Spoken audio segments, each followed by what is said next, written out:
IBC 뉴스의 긴급 속보입니다. 자세한 내용을 위해 성재준 앵커를 연결합니다. 성재준 앵커, 응답하랍니다. 반갑습니다. 송주준입니다. 오늘 저는 우병우 전 민정수석에 대한 이야기를 해보고자 합니다. 오늘 제가 영상을 통해서 우병우 전 민정수석이 어떤 길을 걸어왔고 그리고 그 결과가 어떻게 됐는지를 쭉 한번 정리해드리고자 하는데요. 영상을 보시는 분들 가운데 우병우라고 하는 이름을 들으면 레이저 눈빛이 떠오르시는 분들이 계실 겁니다. 그리고 그런 식의 이미지가 떠오르시는 대부분의 분들은 우병우라고 하는 사람에 대해 가지고 좋은 감정을 갖고 있을 수가 없겠죠. 구체적으로 뭔지는 모르겠지만 일단 우병우라고 하는 사람은 뭔가를 잘못한 사람인 것 같다. 뭔가 그렇게 잘못했으니까 그 난리가 났겠지. 이렇게 알고 계시는 분들도 상당히 많을 것입니다. 그런데 말입니다. 제가 오늘 영상을 통해서 우병우 전 민정수석이 어떤 길을 걸어왔고 그리고 어떤 혐의를 통해 가지고 구속이 됐는지를 쭉 설명을 드릴 것인데 그 설명을 듣고 나면 아마 여러분 머릿속에는 이런 생각이 들 겁니다. 그래 일단 우병우 전 민정수석이 뭘 잘못했는지는 알겠다. 그런데 조국은 오늘 저는 영상을 통해서 우병우 전 민정수석에 대해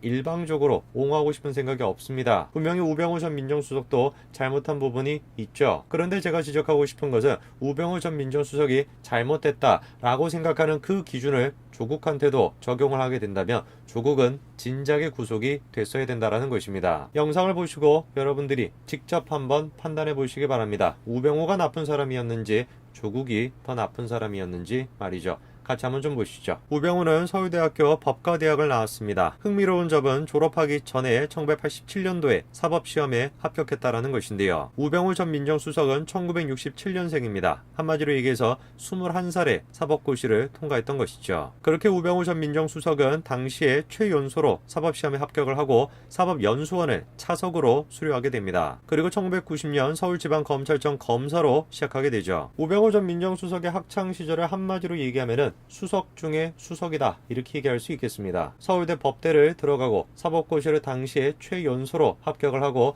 그리고 사법연수원 또한 마찬가지로 차석으로 수료했던 것이죠. 자 그러면은 그렇게 검사가 되고 난 뒤에 우병우 전 민정수석의 검사 시절의 평판은 어땠을까요? 검사 시절의 우병우 전 수석은 깁스라고 불렸다고 합니다. 초임 검사 시절부터는 수사력을 인정받았고 수사 중에는 사건과 관련된 사람과 사적인 만남을 일체 갖지 않으려 했다라는 거죠. 그렇게 깁스라는 별명을 가지고 업무 능력도 인정을 받아가지고 승승장구를 했지만 인간적인 관계는 굉장히 거리가 먼 사람이란 평가가 있었습니다. 사실상 검사라고 한다면 저런 식의 모습을 갖고 있는 것이 맞죠. 인간관계가 좋다, 사적으로 뭔가 친근한 사람이다 라고 하는 것보다는 정의의 편에 서가지고 원칙과 원리대로 자신의 일을 처리하는 거, 그 깁스라고 하는 별명은 결코 부끄러운 별명이 아닐 것입니다. 실제로 검찰 내부에서도 잘 해결되지 않는 사건도 우병우한테 맡기면 다 뚫린다 라고 하는 말이 있을 정도였다라고 합니다. 그렇게 검찰 내부에서 승승장구를 하던 우병우에게도 한 가지 시련이 찾아오게 됩니다. 그것이 바로 노무현 전 대통령과의 인연이죠. 노무현 대통령 임기 말에 박연차 게이트가 터지게 됩니다. 즉 박연차 태양실업 회장이 노무현 대통령 일가를 비롯한 수많은 정치인들에게 뇌물을 제공해온 것이 밝혀졌던 것이죠. 당시에 논란이 됐던 것은 박연차가 검찰 조사에서 노무현 대통령이 직접 전화를 걸어 자녀들의 집 장만을 위한 100만 달러를 요구했다라고 일관되게 진술했던 것인데요. 이때 수사를 맡은 검사가 바로 우병우 전 수석이자 당시 대검찰청 중수부 1과장이었습니다. 당시 박연차 회장의 그런 식의 주장에 대해서 노무현 전 대통령은 아내가 한 일이다, 자신은 몰랐다라고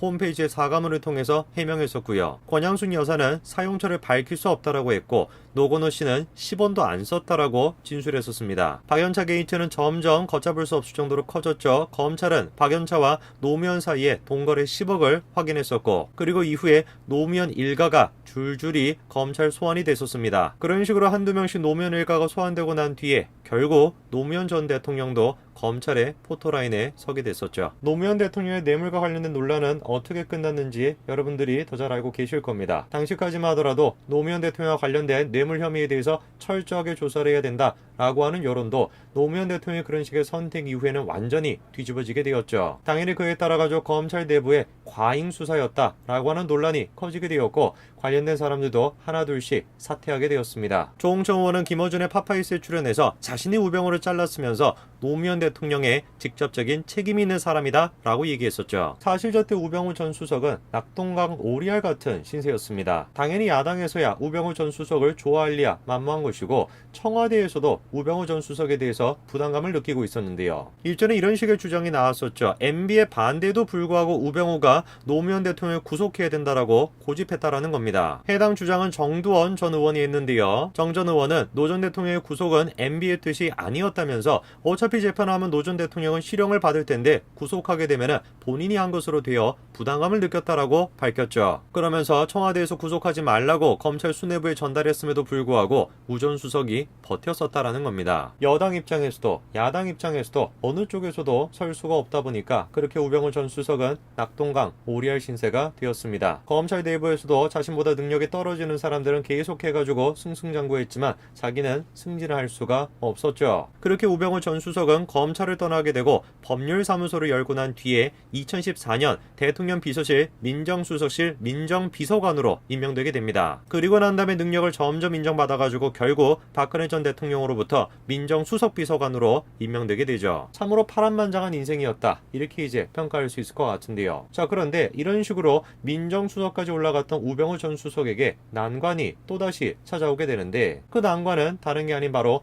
보수 언론이었습니다. 어떻게 된 것인지 보수 언론의 대표 주자라고 할 수 있는 조선일보에서 우병우 전 수석에 대한 공격을 시작했던 것인데요. 사실 보수 언론에서 박근혜 정부를 공격했던 것은 우병우 전 수석이 처음은 아니었습니다. 김기춘 전 비서실장 같은 경우는 어땠습니까? JTBC로부터 집중 공격을 받았었죠. 그러면 우병우 전 수석 같은 경우는 어땠냐? 조선일보로부터 공격을 당했습니다. 우병우 당시 청와대 민정수석과 넥슨과의 강남 땅 거래 의혹에 대해서 조선일보가 보도를 했었죠. 아마 얼핏 저 내용이 기억나시는 분들이 계실 겁니다. 무슨 넥슨과 연관이 돼가지고 사위가 어떻고 난리가 났던 거 그거 기억나시죠? 그런데 제가 이거를 갖다가 조선일보의 공격이다 라고 표현하는 이유가 있는데 이유가 간단합니다. 해당 의혹에 대해 가지고 무혐의 처분이 나왔기 때문에 그래요. 한마디로 얘기해서 그냥 단순한 의혹에 불과했던 것 뿐입니다. 그 난리를 쳐가지고 검찰 수사를 해보니까 결과가 어떻다라는 겁니까? 무혐의였다라는 것입니다. 조선일보가 필두가 돼서 중앙일보까지 김기춘 실장부터 그리고 우병우 전 수석까지 그리고 나중에는 박근혜 전 대통령까지 계속해가지고 흔들어댔던 것은 JTBC와 조선일보가 주축이 됐었죠. 물론 진보 언론도 빠지지 않습니다. 경향신문은 당시 뭐라고 의혹을 또 제시했습니까?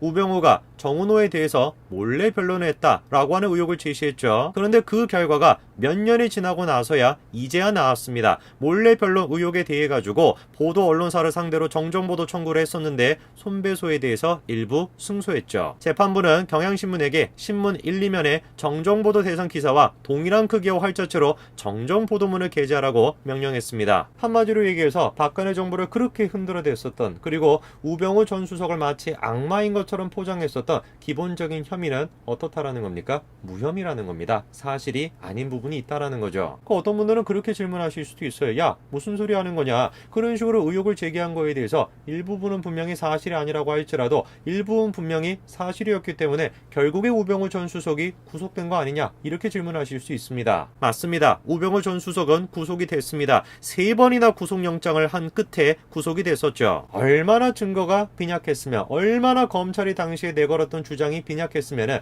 3번 가까이나 구속영장을 청구한 끝에야 구속이 됐겠습니까? 그런데 문제가 되는 것은 결국에 그런 식으로 구속을 했긴 했지만 그렇게 구속을 한 거에 대해서도 여전히 의문이 남습니다. 당시 재판부는 뭐라고 했습니까? 우병우 전 수석에 대해서 불법 사찰 등 직권남용으로 인한 권리행사 방해 혐의를 적용해서 증거인멸 우려가 있다면서 구속했었죠. 한마디로 당시 재판부가 3번의 구속영장 끝에 결국 우병우 전 수석을 구속시켰던 이유가 뭐였던 겁니까? 첫 번째가 직권남용 혐의, 그리고 두 번째가 증거인멸을 할 수가 있다. 그런데 우리가 이 타이밍에 질문이 좀 생기는 것이 있습니다. 우병우 전 수석과 마찬가지로 민정수석이었던 사람 바로 누구죠? 조국입니다. 조국에 대해서 김태우 전 수사관이 폭로를 했었죠. 조국 수석님 지시라면서 1계급 특진을 시켜준다라고 했다라는 겁니다. 즉 문재인 정부 당시에도 마찬가지로 민간인 사찰을 했다라는 것입니다. 그냥 사찰 수준이 아니라 야당 정치인과 언론사에 대한 동향 보고까지도 작성했다라는 것이죠. 민간인 사찰 혐의에 대해 가지고 우병우 전 수석뿐만 아니라 문재인 정권과 그리고 조국 또한 마찬가지로 그 대상이 되었습니다. 조국은 거기서 한술 더 떠가지고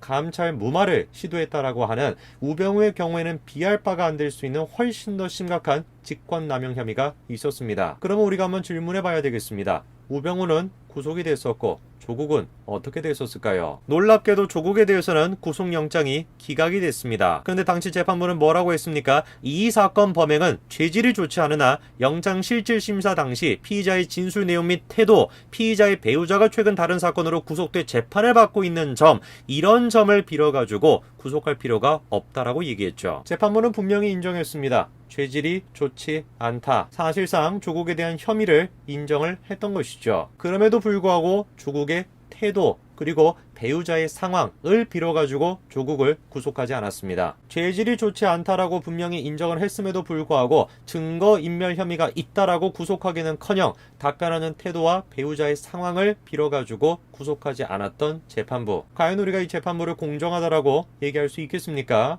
아니, 재판부뿐만 아니라 당시 우병우에 대해서 분노하셨던 분들은 조국에 대해서 여전히 분노하고 계십니까? 분명히 우병우 전 수석도 잘못한 것이 있습니다. 다만 제가 지적하고 싶은 것은 만약에 이 나라의 정의가 살아있었다라고 한다면 우병우 전 수석이 구속이 됐으면 조국 전 장관은 진작에 구속이 됐었어야 된다는 것입니다. 우병우 전 수석에 대해서는 저 사람은 정말 나쁜 사람이다. 어떻게 저렇게 사람이 나쁠 수가 있냐? 어떻게 기자를 갖다가 저런 식으로 째려볼 수 있는가? 라고 생각하고 조 전 장관에 대해서는 참으로 정말 가정을 아끼는 따뜻한 사람이다 라고 생각하시는 분이 영상을 보시는 분들 가운데 계신다면 저는 한번 질문해 보고 싶습니다. 여러분들의 그 생각 정말로 맞는 생각일까요? 아니면은 여러분도 모르는 상태에서 언론을 통해 가지고 여러분들에게 주입됐던 어떤 편견인 것은 아닐까요? 한번 우리가 질문해 봐야 될 것 같습니다.